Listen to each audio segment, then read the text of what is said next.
Le frère Nzie Ivan René. Je viens dire infiniment merci au Seigneur Jésus-Christ pour sa puissance manifestée dans ma vie. Depuis le mois de mars 2024, j'ai commencé à vivre une expérience très étrange. Toutes les nuits, une présence se forçait. Ah oui, Maman Suzy m'a parlé de ça. Une présence se forçait sur moi pour avoir des relations avec moi. Et il dit, à chaque fois, je me levais en sursaut et je priais intensément pour chasser cette présence qui s'en allait et revenait de temps à autre. Au mois d'août 2024, ces attaques sont devenues intenses au point où je ne dormais plus dans la nuit car cette présence se forçait sur moi avec toutes sortes de métaux dont je pouvais voir les traces à mon réveil.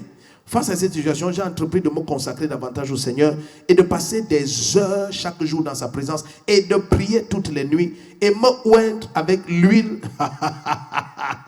avec l'huile d'onction que papa nous a donnée ici à l'église. 4. De faire un message à papa dans lequel je lui ai relaté tous les faits. Et papa a lu mon message et il m'a répondu OK. OK, c'est parce que Maman Suzy, je savais qu'elle est déjà dessus. Immédiatement après avoir envoyé le message à papa, un miracle s'est produit. Je me suis endormi et pour la première fois depuis des mois, je n'ai plus eu cette attaque. Depuis ce jour, cette présence a disparu. Je dors paisiblement. Je viens rendre grâce au Seigneur qui m'a délivré d'un démon. Si tu dis amen, aucun mauvais esprit ne s'approche de ta vie. Non cesse, l'enfant de qui? Monsieur le directeur, tu es béni. La grâce est sur toi, tu es protégé. Acclame le Seigneur. Bonsoir bien-aimé, je suis le frère Nzie Ivan. Je viens rendre grâce au Seigneur pour m'avoir délivré des attaques nocturnes d'un esprit qui tentait de me violer dans la nuit. Dès le mois de mars, j'ai commencé à subir des attaques de cet esprit-là. Et ces attaques se sont perpétrées au point où je ne parvenais plus à dormir. Comme résolution, je m'étais donné de prier davantage, de me consacrer davantage au Seigneur et de me oindre de la bouteille d'huile d'onction que j'ai reçue ici des mains de papa.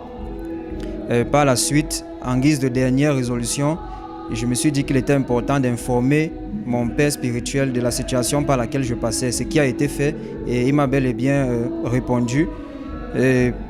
Au moment où il m'a répondu, j'ai eu quelques secondes de sommeil et j'ai été choqué de constater que ces attaques avaient totalement disparu.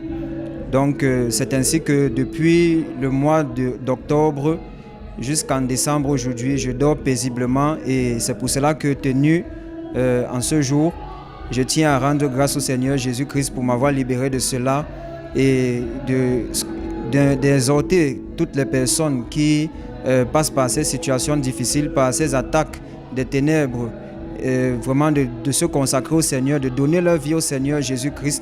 Donc je vous invite, bien-aimés, chers frères et sœurs, à ne pas hésiter. Le Seigneur Jésus-Christ travaille encore aujourd'hui. Il est le même hier, aujourd'hui et éternellement. Il délivre encore, il guérit encore et j'en suis un témoignage vivant. C'est pourquoi je vous invite tous à l'église communauté missionnaire de Réveil derrière la gendarmerie de Mendong. Pour tous ceux qui ont des cas aussi urgents que les miens, n'hésitez pas. Le Seigneur vous attend, il vous aime et il vous délivrera, quel que soit ce par quoi vous passez. Vous êtes bénis. Shalom.